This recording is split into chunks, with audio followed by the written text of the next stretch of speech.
Welcome everyone to the University of Idaho Small Farms webinar on Packaging Economics, Enhancing Food Safety and Quality, presented by Ariel Agenbroad, who's an area extension educator in food systems and small farms located in Ada County.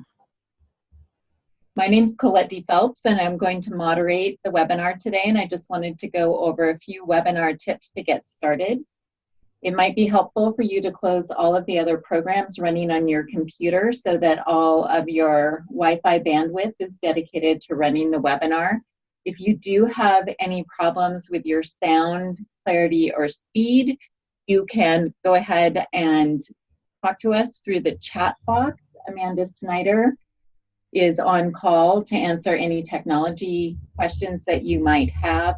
You can also switch to the phone. A call-in number was provided in your welcome email. If you do decide to call in, please mute your computer sound so you don't get feedback. You can type questions for Ariel into the question and answer box. You'll find this at the bottom of your screen in your control bar. So at any time, please type in questions. We have several slides during the webinar where we'll stop and we'll answer those questions. The slides from today's webinar, as well as other handouts, are going to be available for download on your computer by tomorrow morning. We will show you the link where you can find those at the end of this webinar. So with those tips, I want to go ahead and hand the webinar over to Ariel. Ariel, thanks for being on with us today. Well, thank you so much. And it's always weird to host a webinar because I can't see any of you, but I know that you're there. And I wish that we were all in person because these sorts of discussions are much more fun when we all get to talk. But the cool thing about this webinar is that we've tried to add in some interactive pieces. We have some polls, and we certainly have the question and answer. So even if I can't see and talk to you directly, I get to hear your questions and respond, and hopefully we can find you the answers. So some things that we're going to talk about today. We're going to start off with a little bit about food safety, why it matters, where it begins, and just be patient. We are going to tie this back to your packaging and why we're putting these things together. We're going to have a really quick down and dirty, sorry for the pun, little talk on harvest and handling.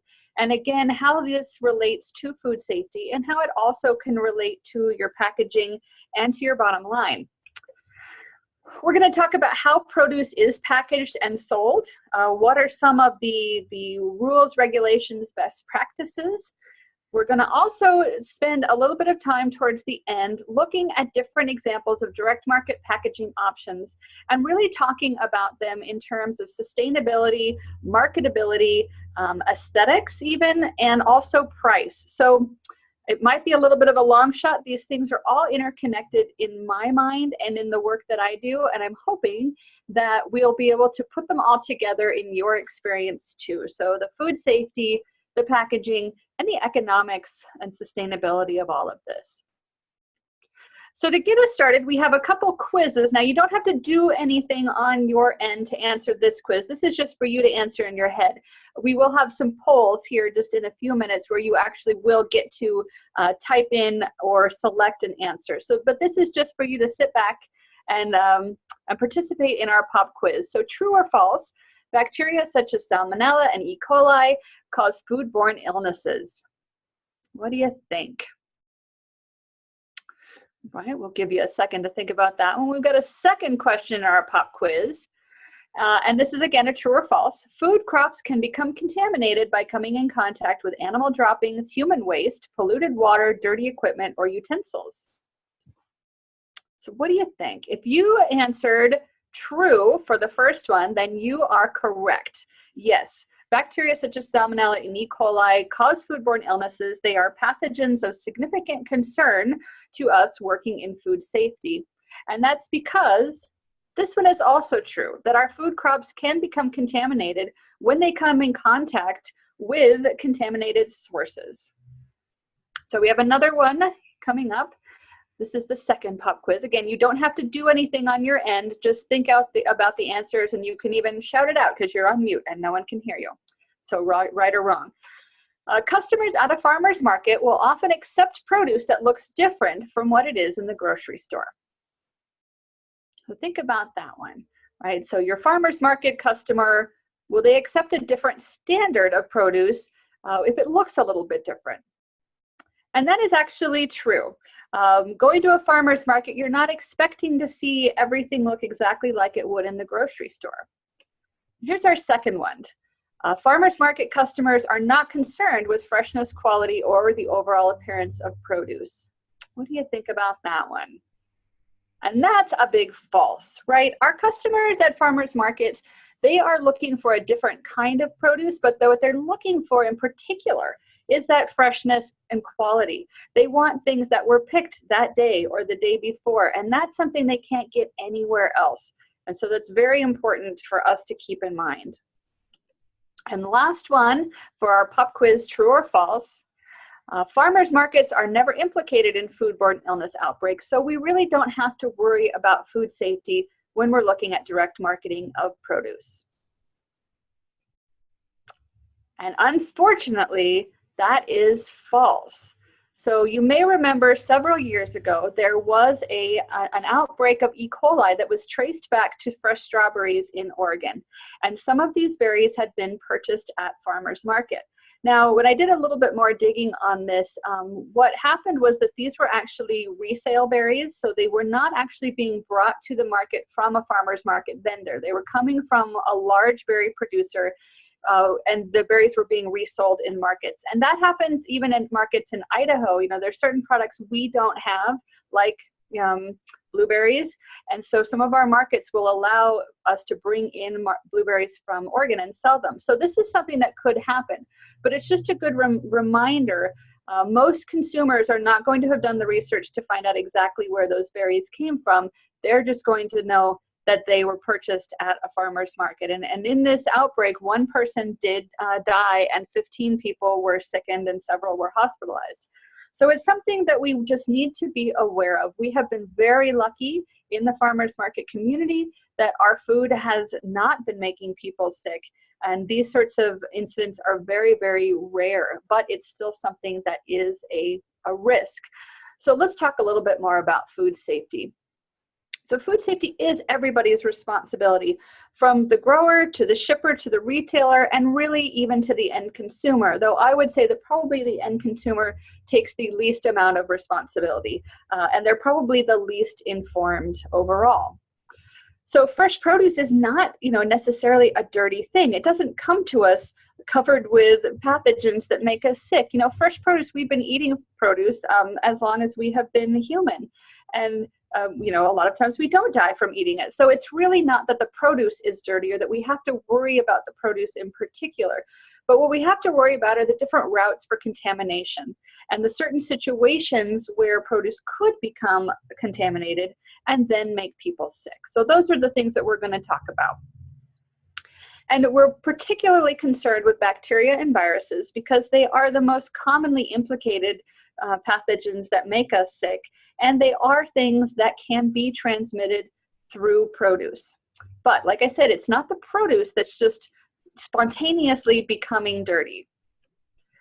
And it's primarily because humans we're the primary conduit for food safety concerns.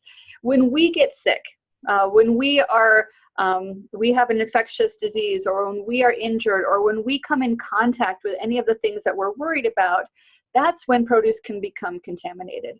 And we're particularly concerned with feces. And this will be the only time that I talk about poop in this presentation, because I know it is kind of a lunch and learn situation.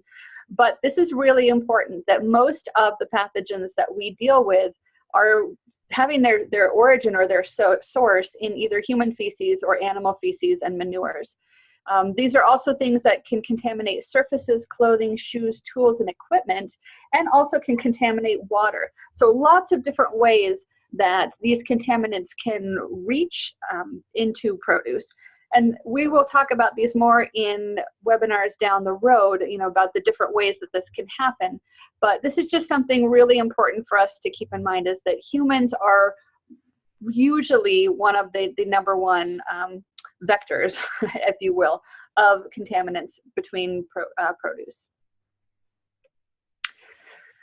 So what do we do about this? Well, first of all, we need to make sure that everyone is on board. As I said before, food safety is everybody's responsibility and everybody's concern all along the chain. So if we're looking at starting on the farm, right, if you have employees, or just if you're looking at everybody who lives and works on your farm and is involved in the planting, the harvesting, the packing, and the selling of produce, that they're all trained in what the food safety policies are for your farm or operation. And for a lot of small farms, this includes your customers and visitors to the farm. Many small farms are community hubs of some kind, whether you have CSA pickups on your farm, whether you have volunteers, whether you have educational events, or maybe you have on-farm sales, you have a farm stand or a U-Pick. So anyone that comes to the farm needs to clearly understand what it is that you expect in food safety. So that could be things like where the restrooms are and where the hand washing facilities are and what to do when they're going to be engaging with fresh produce. So make sure that everyone understands that they don't harvest or handle produce when sick, and they know how to identify the signs of illness, and they know how to alert someone that they are feeling sick. So if it's just you on the farm, then you may have to think of how to have some backup. If you have employees, that they know that it's okay to tell you that they are sick and you would rather not have them working, at least in the fresh produce, when they are sick because of the risk for transmitting those pathogens.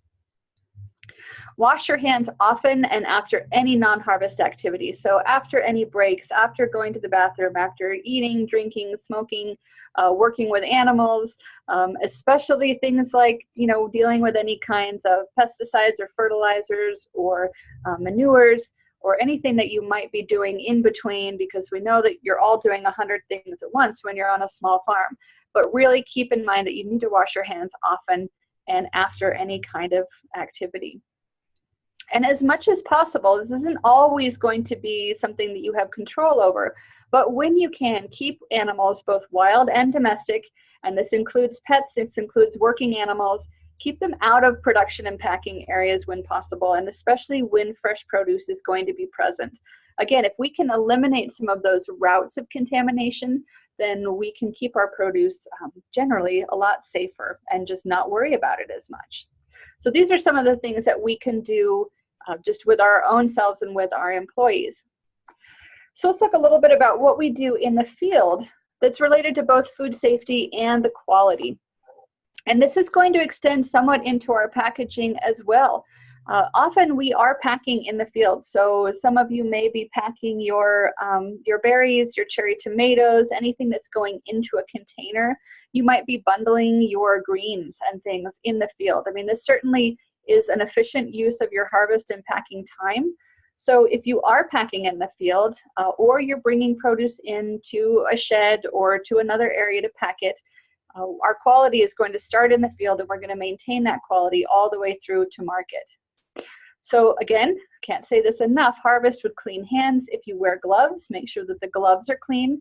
The gloves are changed between different activities. If you're wearing gloves that are not disposable, how often are they cleaned and washed? And can you assure that they have not been doing any kind of dirty work before they came into the field?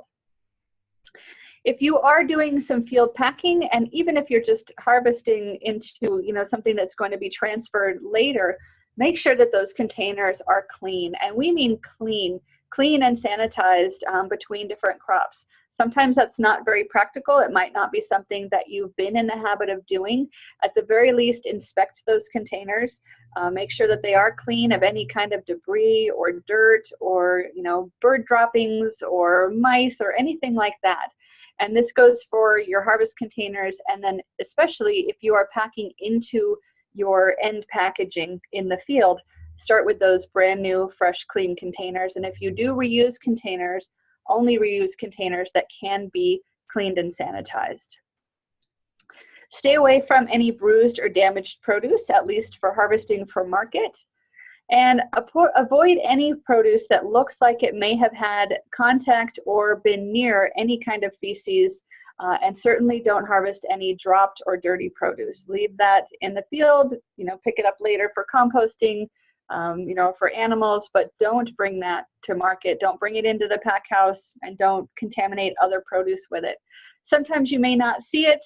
If you do see it, just remove it from what you've harvested. And this is all really important because, yes, we know that consumers should wash their produce, and some of us even put it on our packaging, but the reality is that a lot of times they don't. And, part of this is their perception of just how clean and safe farmers market and direct market produce is. So it's really, actually it reflects a trust in a small farmer and in a market farmer, but we really should encourage them to wash their produce. But if they're not going to, especially if you're selling things like berries that a lot of people will pick up at market and eat while they're still there, it's really important to keep that clean system going all the way through, because chances are they are just going to pop them in their mouth. So that just keeps us going on this clean theme. So clean and sanitize all of your harvest tools, your field packing equipment, and your machinery. How often is really going to be up to you to determine when does it need it. Are you going between different crops that are quite different? Is it between, different days? You'll have to inspect how often do things get dirty and what does it look like they're going to need. It's really important that you keep your harvest packing and transport containers in a clean, dry area. So again, if we can eliminate contamination in the first place, then we have much less cleaning and sanitizing to do later. So keeping them covered or in an area where you don't have a problem with rodents and there's not a risk of cross-contamination, this is really important, especially when you are investing in packing materials. You certainly don't want to damage them before you've even had a chance to use them. And again, this might be the last time that I mention it. I don't know, maybe not, but wash your hands or change your gloves after any breaks, eating, smoking, using the restroom, handling animals, etc. So this should be part of your everyday practices. It should be part of the policies on your farm, that just everyone observes this and everyone gets in these really good habits. So a little bit about harvesting and timing, right? So when we are harvesting for direct market, often we are harvesting at the peak of maturity. We're not harvesting really, really early. We're not necessarily harvesting so that things can be transported long distances. That's really not what we're doing. So harvest at the right stage of maturity for appearance, peak flavor, nutrition, and storability. And so we want to harvest at the peak of ripeness, but we want to be careful that we're not harvesting overripe produce, because even if we just have a day before market, overripe produce is going to be soft. It may have already started to break down. It may already have things like fruit flies attracted to it. So just really work to keep that timing really right on point. And this is really the benefit that you have in terms of selling that nobody else can even touch, and that's selling direct to the customer within days or even hours of harvest. So you have a really considerable advantage in terms of what you can provide in the freshness and quality of the produce that you're taking to market. And so the things that we wanted to talk about today are just going to help for you to continue that and keep that produce as perfect as it was when you picked it, when you take it to market, because that's what the farmer's market customer is making the extra effort for to come to market. They want that beautiful, fresh, just picked, sun-warmed produce, and that's what you can provide them. So let's keep it as high quality as we possibly can, and then you can charge the premier price for that as well, as high as what they'll pay. So a little bit more about harvest containers before we move on. So this is really not your packaging, but this is what you harvest into. And so you may be harvesting into your end package, right? If you're not having to wash any certain produce, then you may be packing it directly into its end container. So just be careful that things are going out clean, that you're using food grade containers. And so if you are packing into something else and harvesting into something else and bringing it back in to pack in something that you've purchased, those harvest totes or your harvest equipment need to be of food grade. So either sold for that purpose, either for use on the farm or in the kitchen, So plastic is not all food safe. Make sure that if you're using plastics that they are food safe or food grade. Stainless steel kitchen containers also would be safe. And then paper or plastic grocery bags that were intended for food can certainly also be used, and they would be food safe. So this is less about pathogens and just more about that you are putting things in containers that are meant for that purpose and will not do anything to harm that produce.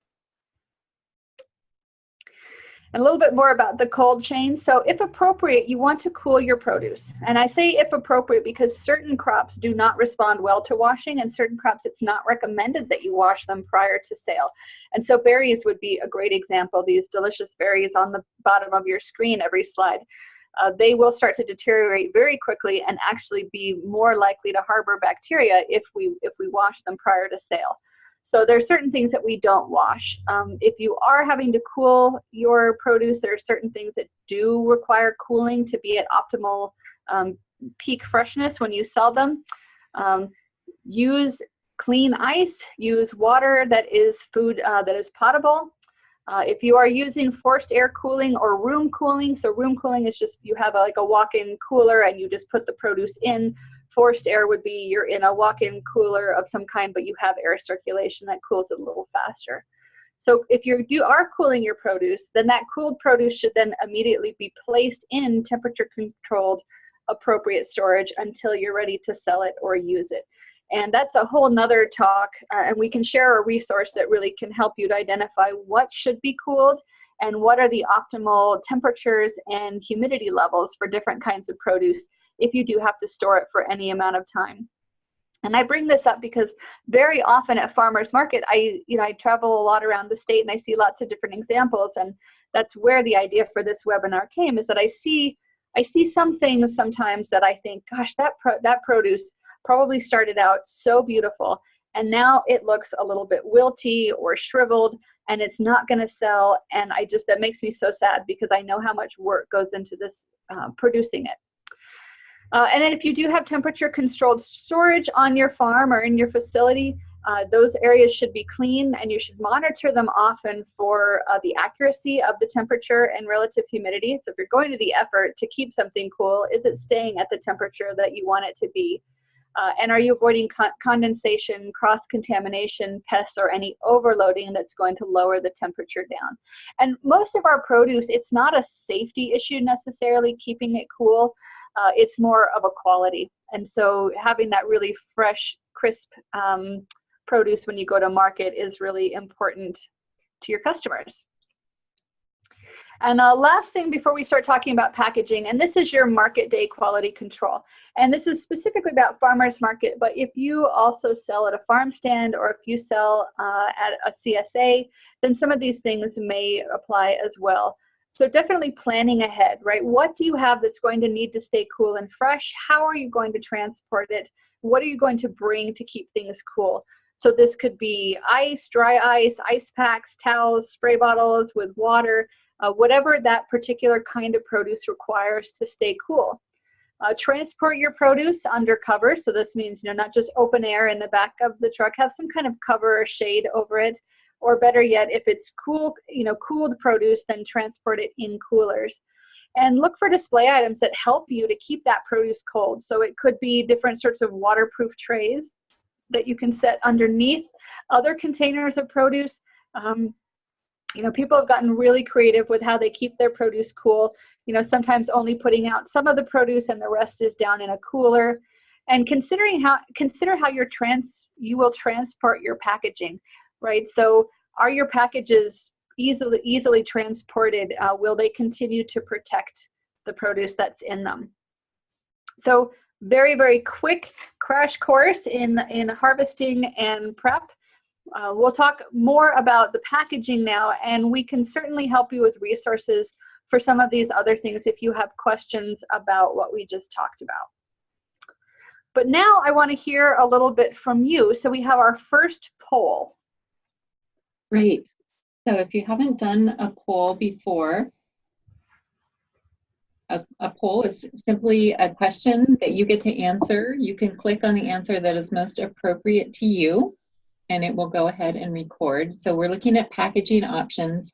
Do any of these apply to you? So you can, multiple choice, choose which any of these you're using, or these phrases that apply to you.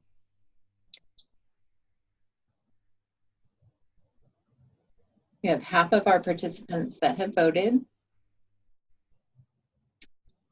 We're just waiting for one more participant to vote, so I'll give it a couple more seconds before I end the poll and show the results.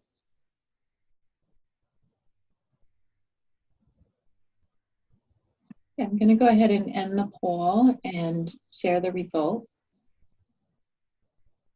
So here's our results. We have a little over half of the folks that are budgeting the packaging costs into their product pricing. One person isn't quite sure what their packaging is costing them. Everyone wants to use less plastic. Some folks are seeing that their customers want less plastic.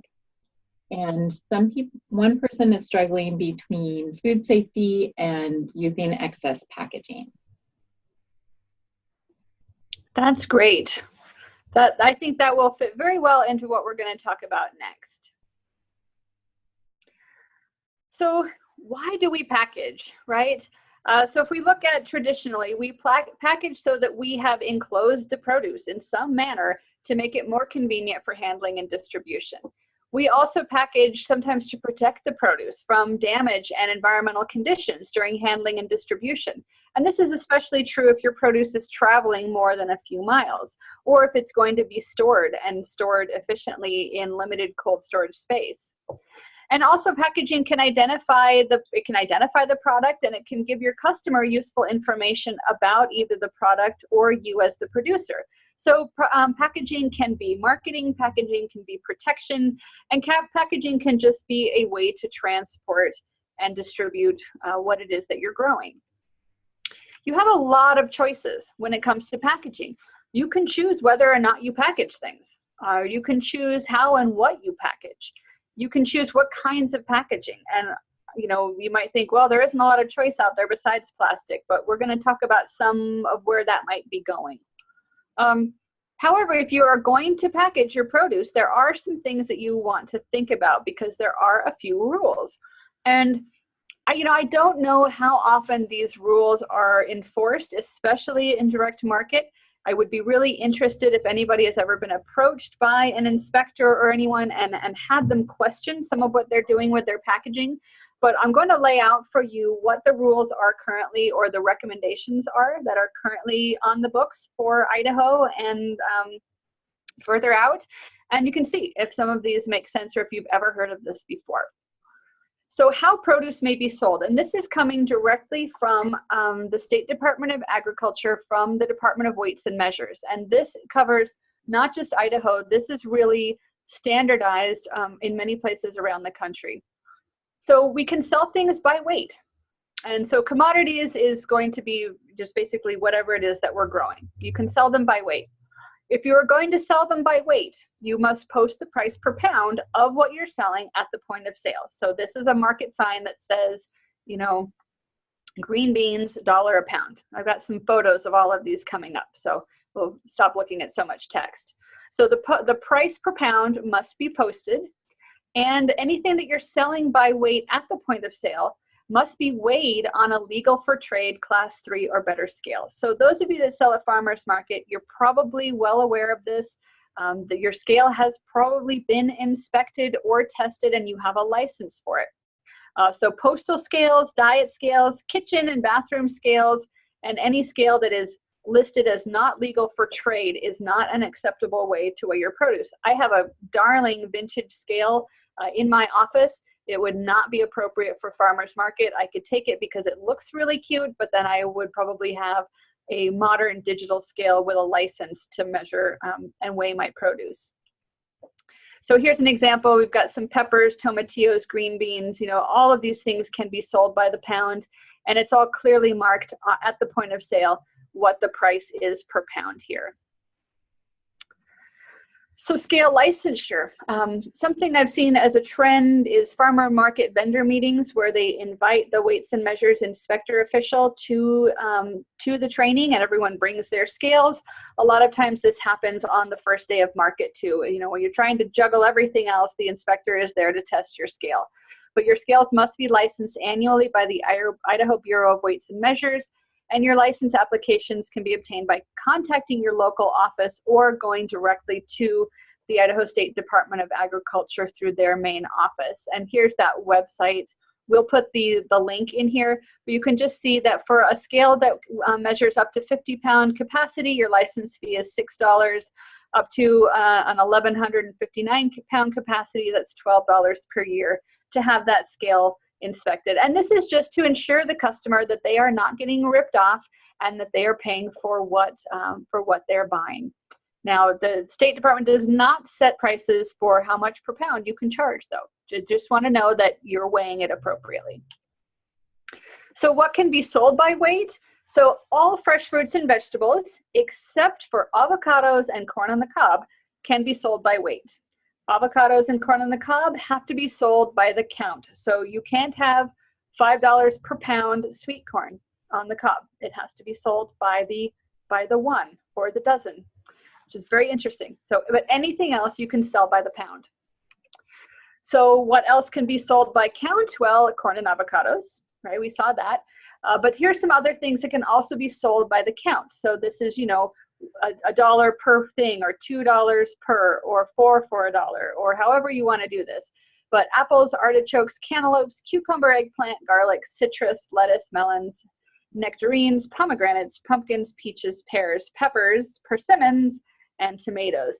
And you know, this is where I start to get some questions of my own. There's things on that are not on this list that I see people sell by the count, and if they're closely related, is that still okay?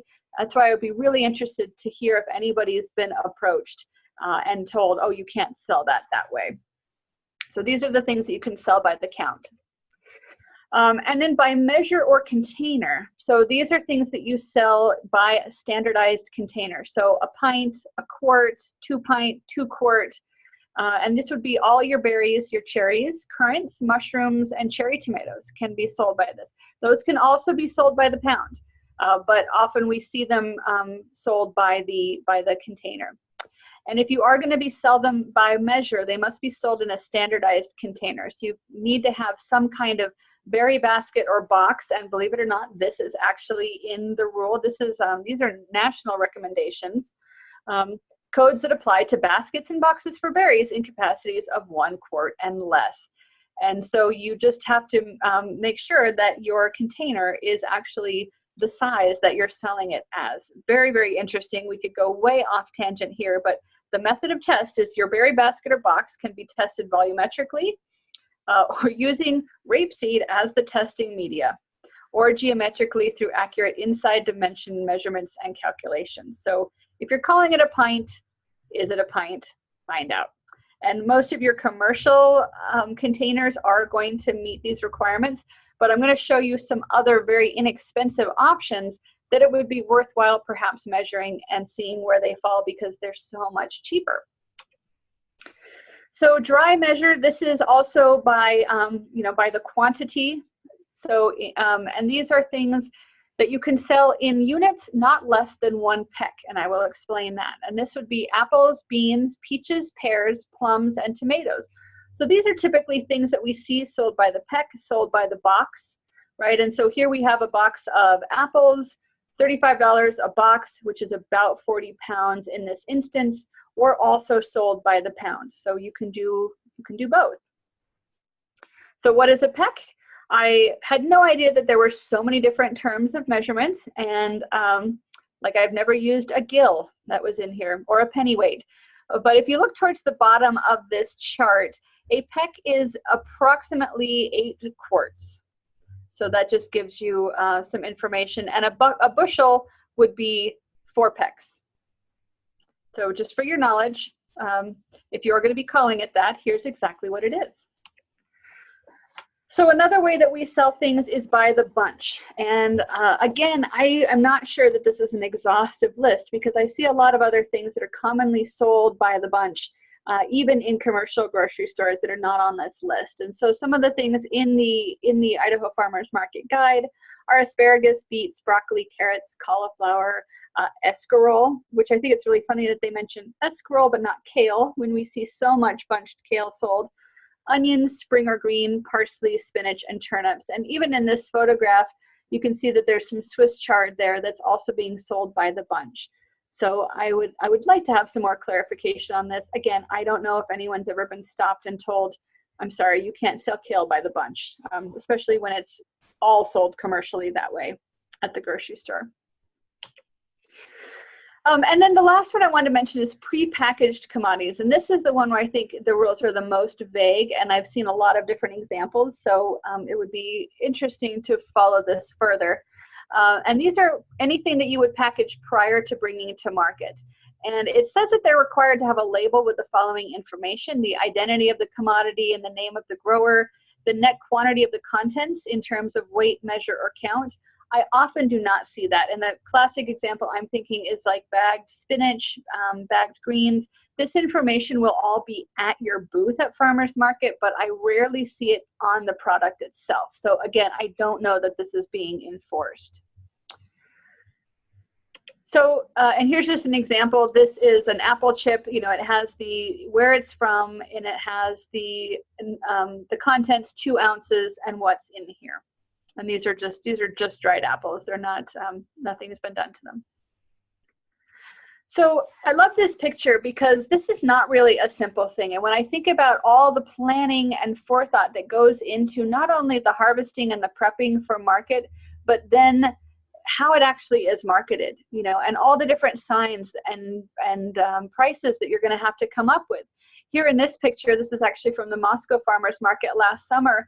I see things sold by the measure.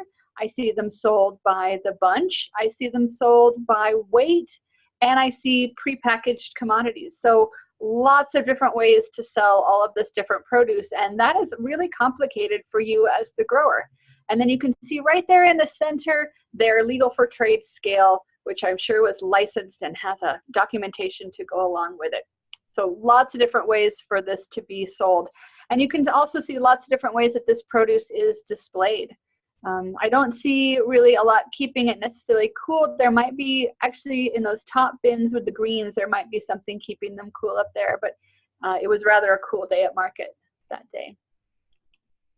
So this would be a fun activity. How many different kinds of ways to sell do you see in this photograph?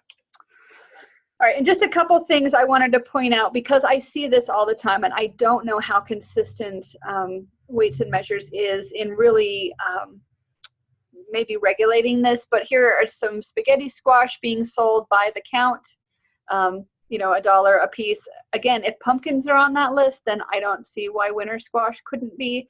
And then I see some bagged green beans and some bagged grapes. The only thing I would maybe recommend if you were selling like this is to let people know how much was in that package, either by ounces or pounds, just so that they have an idea of what they're getting, and that might take care of that. And then by the measure, again, I see, you know, peaches being sold like this. That's probably less than a peck, but again, I don't see anybody coming down on this.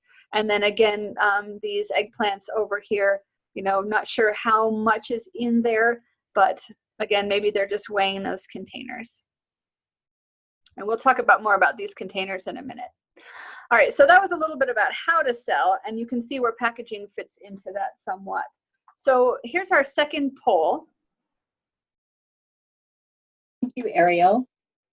So, how is most of your produce packaged? For this poll, you can choose one answer. Is it prepackaged in paper, prepackaged in plastic, bulk and you supply paper packaging, bulk and you supply plastic packaging, bulk and the customer supplies their own packaging, or if you have something else that you're doing, you can type that into the chat or the question and answer bot. So how is most of your product sold? And this is a choose one option.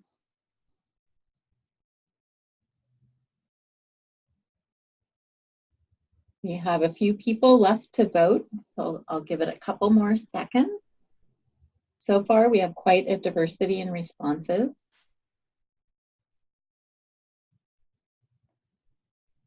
Give it one more second. Okay, I'm going to go ahead and end the poll and share the results. What we see is we have a wide variety, Ariel, in terms of how people are packaging their products. So in paper, plastic, some that supply it, others, I'm not sure what the other is because it wasn't typed in the chat yet, but there are other options that you've shown as well. I'm going to go ahead and stop sharing those results. Okay. And turn it back. And the other could be maybe they're not currently selling too. Right, exactly. Well, thank you, Colette. All right, so now let's talk about packaging. And I'm going to address some of the responses that you gave me in the first poll as well. So let's unpack our packaging. So there are more than 1,500 different types of packaging used in the fresh produce industry in the United States. And this is both for conventional retail, grocery, and then also the things that are available to us in direct market. This was really encouraging. And I think that this should make a lot of people really happy, is that in the near future, almost all produce packaging is going to be recyclable or biodegradable or both. Right now, a lot of it is not. And that is really a problem for a lot of you, obviously, and some of your customers. And it's also of concern to the largest produce buyers in the United States and in the world. They're also concerned about these environmental issues. And this was in a recent article from North Carolina State Extension. And there is a lot of work and research right now going into reducing the amount of waste that comes along with buying fresh produce. And I think partly that's because more people are buying fresh foods than ever before. And so the amount of packaging is just astronomical that we're using. And later on, I'll talk about just one issue. So packaging in your bottom line, right? What does your packaging cost you? Some of you responded that you actually did know how much per piece you were charging for packaging, or that you were including it in your price to the consumer. We want to know if you have alternatives. You know, what are those alternatives if you want to use less plastic, if your customers are demanding less plastic? You know, what do you do about that? And then I want to think a little bit deeper even, and does your packaging set you apart? You know, how does your packaging make you look at market? Does it enhance your produce? Does it enhance your farm story? What are your competitors doing? You know, and not every market has the luxury of, you know, maybe going with the highest end packaging. And maybe your market demands that you go almost no packaging. So really looking around at what your competitors doing, and then what are your customers willing to pay, and what are they asking for? I saw that nobody is having their customers bring their own containers, and that's probably because most of the times they don't. They forget their bags, they forget everything, or they didn't know they were going to go to market that day, or for whatever other reason. That's probably the least reliable way to solve the problem, because just how many of us have gone into the grocery store and left all of our reusable bags at home? It happens. So these are the things I really want everyone to think about going forward if you haven't already.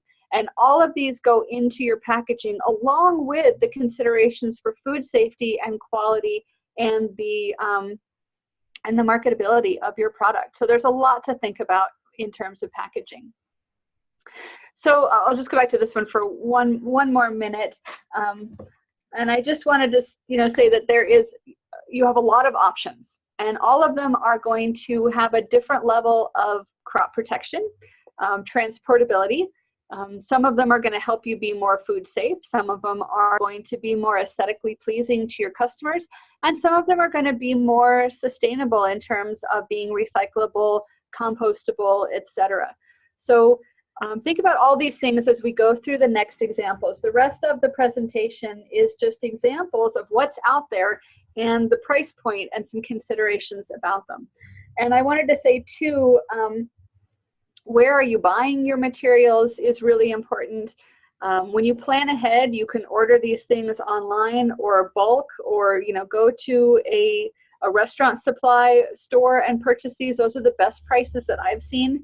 Where I see farmers market vendors that are probably spending way too much on their packaging is packaging that looks very clearly like it was purchased at the grocery store or at Walmart, or even at like a craft or hobby store like Michael's or something, fancy packaging that I don't think that that is factored into the price of this product, because I know how much those things cost. So all these things need to be part of your consideration. So let's start with one of my favorite packagings. This is infinitely recyclable, compostable, reusable to a degree. And this is the ubiquitous brown paper bag.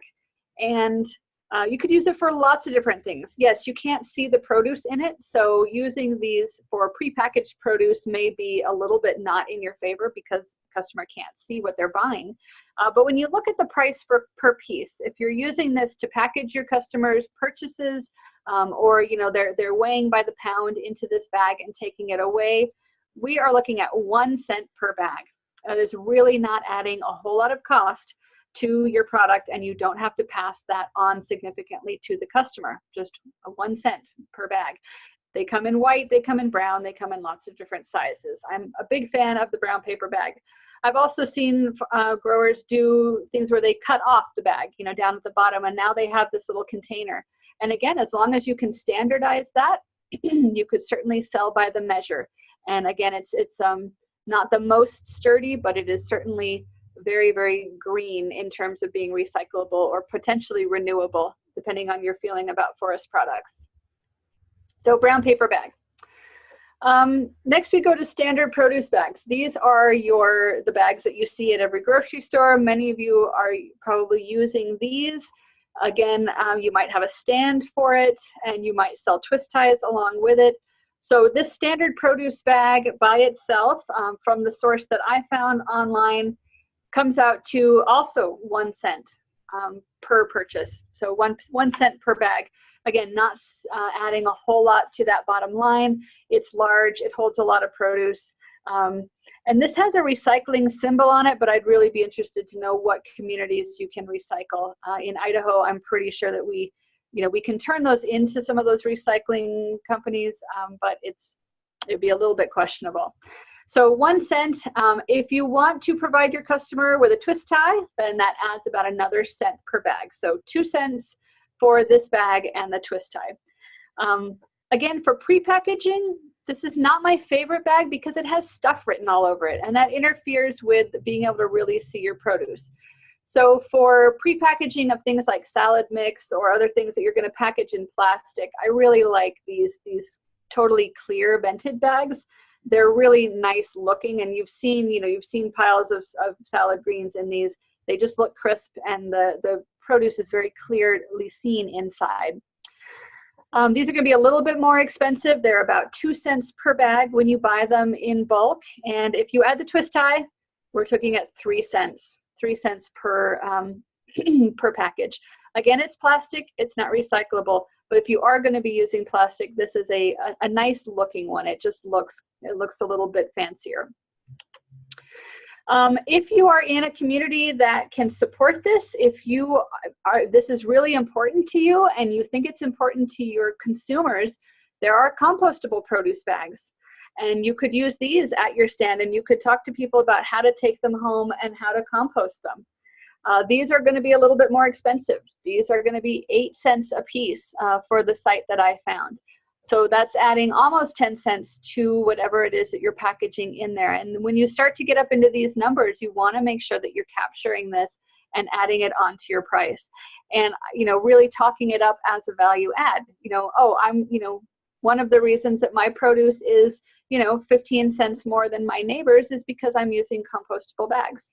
And, this is more of an expense, but you're not throwing anything away. So you can sell that to them depending on if your customers are also going to support that. And again, I would add that probably with a twist tie, it would be 9 cents. So just call it a dime. There are some alternatives to the zipper bag that are a lot more affordable. Again, this is not going to be recyclable. I really liked this bag because you can write on it and it's very clear. And this was purchased or can be purchased through a commercial supplier. And they come out to, again, only about 2 cents per bag for a quart bag. There are 1,000 bags in a case. And you can even just buy one case. So 2 cents is really not bad. And you've got this nice clean place to label, and there's no branding or anything else on that bag. What I see so often, especially at the really tiny farmers markets in small communities, is the ubiquitous Ziploc. And this is probably one of the more expensive ways to go. Plus it says Ziploc on it. Not that that's necessarily a problem, but these are going to be at least 11 cents. And this was for buying online at Target, an 80 count bag, which I really don't ever see in local markets. They're usually buying them at full retail price, and they're selling, you know, something in there for $1. And I know that the baggie price is not being factored in. So again, Ziploc, pretty expensive way to go overall. So let's pause for a second and add it up. So over the course of a season, farmer A uses 2 cent bags. They will spend $6 to package 300 bags of salad mix. And farmer B, who uses the commercial Ziploc bags, is going to spend about $33 on that same 300 bags of salad mix.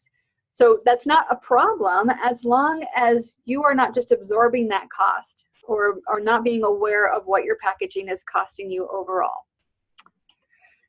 So I'm going to go through a few more. We've got about 10 minutes left. I think I can get through all of this. So, and I'm going from order of like the most basic and the most inexpensive up to, you know, other options depending on what your market demands.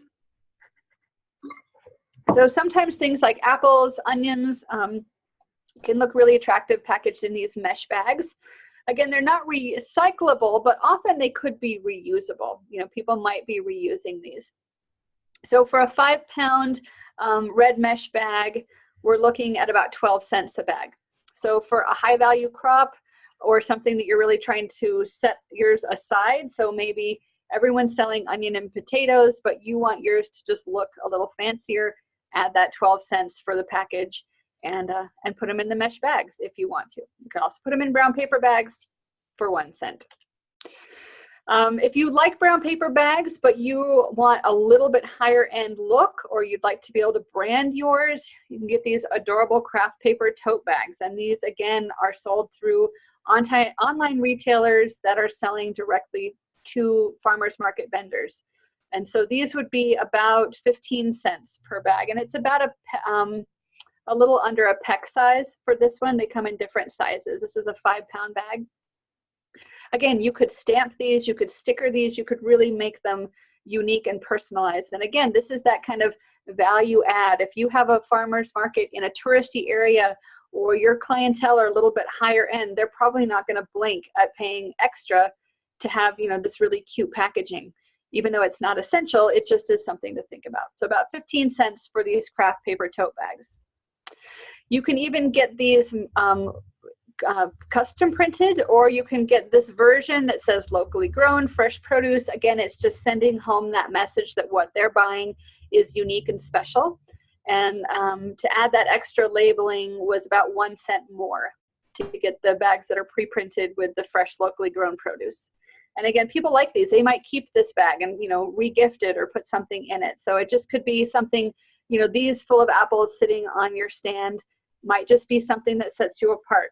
If your market can afford it and if you can afford it. Something that I see often and I kind of like, especially for smaller things that are going to be put into a bag or transported. And these are these little restaurant dishes. You get fries in them at the fair, but they're really inexpensive, 3-4 cents per piece, and they come in a number of different sizes. And I've seen these a lot for things like cherry tomatoes or, like small squashes or other small things that you're going to sell by measure, or even for people to measure into and sell by the quantity. So just something to think about. They're not super sturdy, but they are recyclable or they are compostable sometimes, and they're very inexpensive. And again, these are these little dishes, about 3 cents to 4 cents to 5 cents. I've even seen them get down to about 1 cent for a very small one. All right, so that's going to bring us into some berry type packaging. And there's quite a lot of variation in this in terms of what we can pay. So this is just a pint clear plastic tray, potentially not recyclable, but it is very, very affordable, 9 cents per piece when you're packaging berries into this. Compare this to the little plastic basket, which again are not recyclable. These are 15 cents a piece to sell.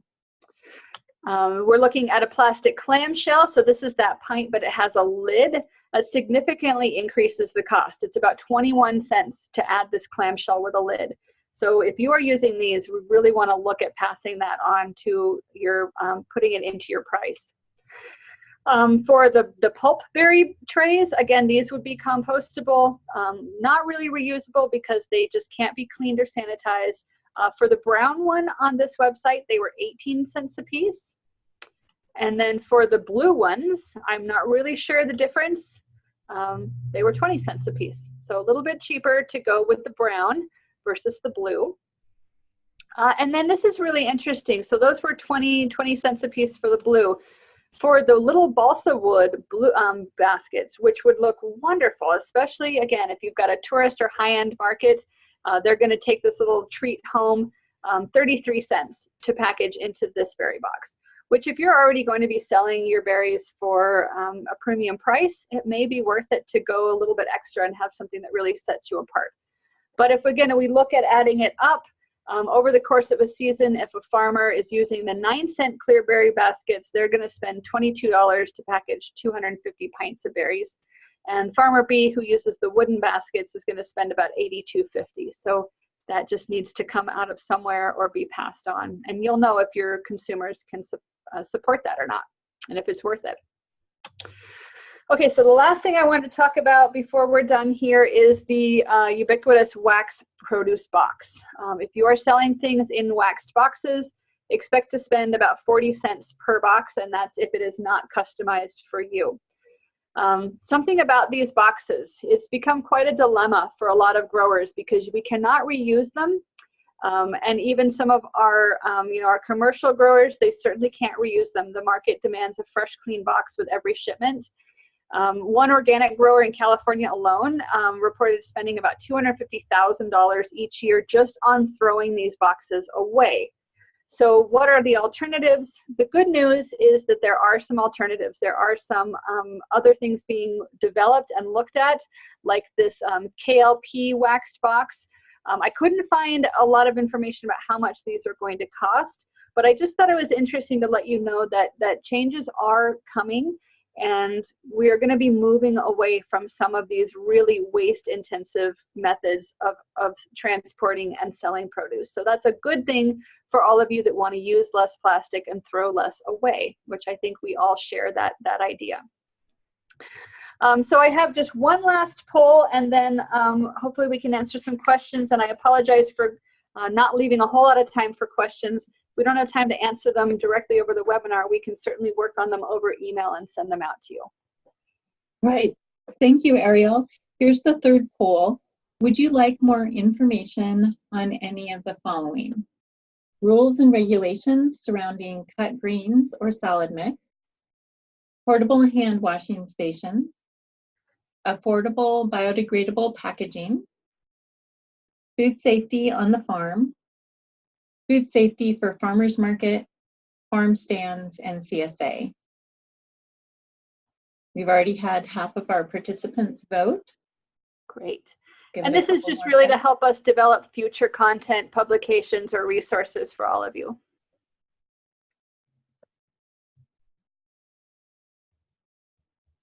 Okay, I'm going to go ahead and end the polling and share the results. So here we see the results. We definitely have a lot of interest in affordable biodegradable packaging and the rules and regulations around cut greens and salad mix. A lot of interest in food safety at market. Great. And some in terms of food safety on the farm and hand washing stations. Wonderfully. Well, duly noted. And then so my last slide is just in our last few minutes, and as long as you want to stay on, questions and answers. Ariel, we haven't had anyone that's typed questions into the question and answer box yet, so I'm going to encourage you all to do that if you have any questions. I do have a question, and this is regarding some of the practices I've seen at market and what your perspective would be, Ariel, in terms of food safety. I've seen a number of growers, particularly with the balsa wood containers, where they, as in your picture, they have berries or cherry tomatoes displayed in that container. And then upon purchase, they actually pour that into a bag and keep the container for reuse. Oh, this is one of my biggest pet peeves. And it's something that I talk about when we're teaching food safety to even the large growers, right? We just talked about how much these things are costing you. You know, add that extra 9 cents, 20 cents, 30 cents to the price and let the consumer take that home. Don't reuse them because they can't be cleaned. And so you've got this container sitting out all day on the market stand, getting, you know, juices, people are touching it, they're looking at it. You know, the marketer takes it and dumps it into the bag and then sets it down. So it's just this little germ repository in my mind that sits out all day. So that's why I really wanted to encourage you, work this into your prices and just send it home with people. Don't worry about it. Thank you.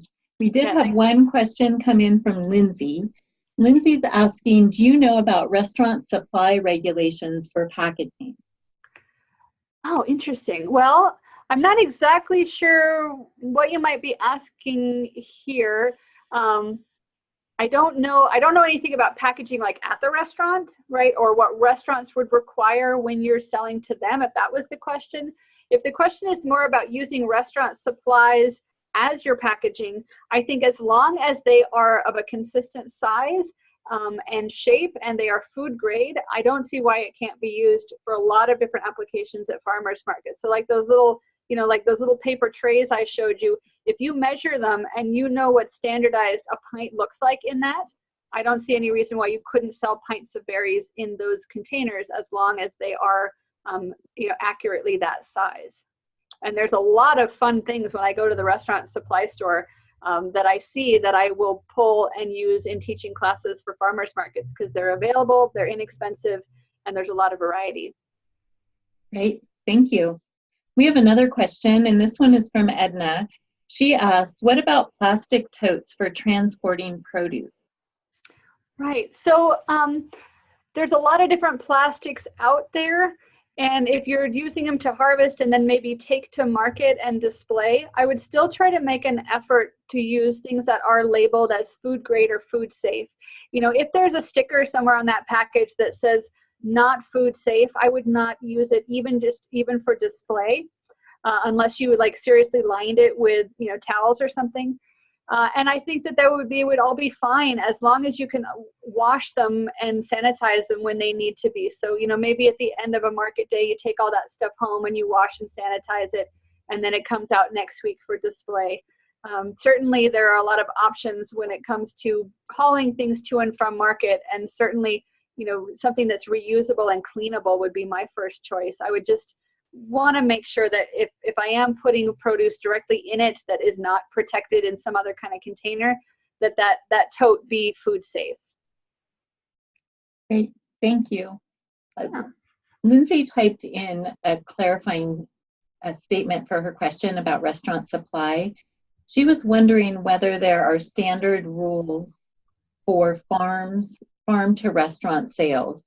So standards or rules for farm to restaurant sales. You know, as far as I know, there really aren't. There are probably some recommended best practices, and they would be along the same lines as what we talked about today. So, and I would talk with the individual restaurant about, it's probably more about how they're used to receiving produce and how they can put it then in their cold storage safely. You know, they're probably used to receiving produce in waxed boxes, you know, in bunches, or already packaged in some kind of, you know, plastic container. I would talk to the individual restaurant you're selling to and ask them, and if they have a concern about so much plastic, ask them about what they are willing to receive. You know, would they take a harvest tote that you then clean and sanitize before you bring it back to them and you pick it up, you know? But I would think that would be part of the relationship that you establish with that individual restaurant, to find out what their needs are, and then just really work to make everything as food safe as possible and clean. Okay, thank you. We have one last question, and this is from Matthew.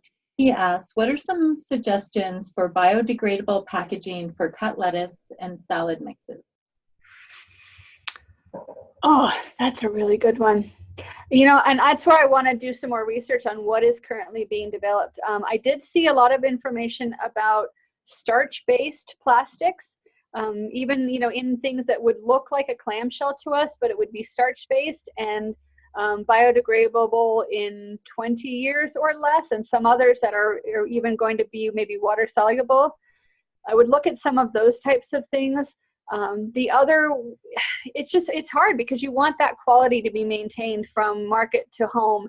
And you could certainly put cut lettuces into a paper bag, but it's not going to last really well.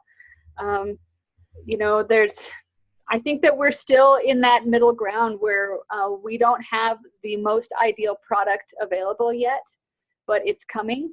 And I would just stay up on research and keep looking into what is being developed in terms of the biodegradable plastic-like materials. Yeah, thanks for that. I did notice, Ariel, that at the Moscow Food Co-op, they have switched to using those bio bags in the produce area. They're not ideal because you can't see through them, but they are food grade, and they could, you know, be utilized to have half pounds or pounds of salad mix. They could, and you could, you know, you could be packaging it at market, which is a little less safe, you know, handling wise, but certainly that would be an option, though you want to make sure that you're passing that a little bit extra cost on and making it really apparent that you are making this effort by using these bags. But yeah, produce looks kind of weird in them. So you might just have some produce on display that's not being sold so they can actually see what your salad mix looks like, and then you hand them that green bag. Yeah, I think that's a great idea. Oh, we had one additional question that came in. Okay. This is a question from Kay. What about offering reusable produce bags? Could be homemade or purchased from a commercial vendor, cotton bags, waxed fabric, self-sealing cloth. Yeah, you know, I think that all those could be great ideas. I think you just have to decide who's going to be responsible for ensuring that they are clean and washed, you know, between use. And then what do you do when your customer forgets them, or they show up with a really filthy bag and you're like, well, I'm going to put my pristine produce in that bag for you. And if there's anything gross in there, it's going to come back to me. So I love that idea. And I think that goes back to your relationship with your customers and how much work you're willing to do. But certainly those are some great solutions. Great, thank you. With that, we don't have any other questions, Ariel. Thanks for this great presentation. Well, thank you all for joining us today. Great, so in our next slide, I'm going to be able to show you where you can find this webinar recording and some of the related resources. So if you go to cultivatingsuccess.org and click on the webinar series, you'll find the link to this webinar recording and to the slide handout. You'll also find some additional links to resources that Ariel is going to provide. If you'd like more food safety resources, please visit our University of Idaho Extension Food Safety for Produce Growers website. You can see that address here. If you also go to uidaho.edu and search produce safety, you'll find that website. We do have a post-webinar evaluation that we would appreciate your completing. It's going to launch immediately after the close of this webinar, and you can also revisit it by visiting this URL. If you have any questions about the content of today's webinar, please contact Ariel. You see her email here. And if you have any questions about accessing the resources or the recording, please let me know. My email is here as well. So thank you, Ariel, for today's webinar, and we hope to see you on another webinar soon. Thank you.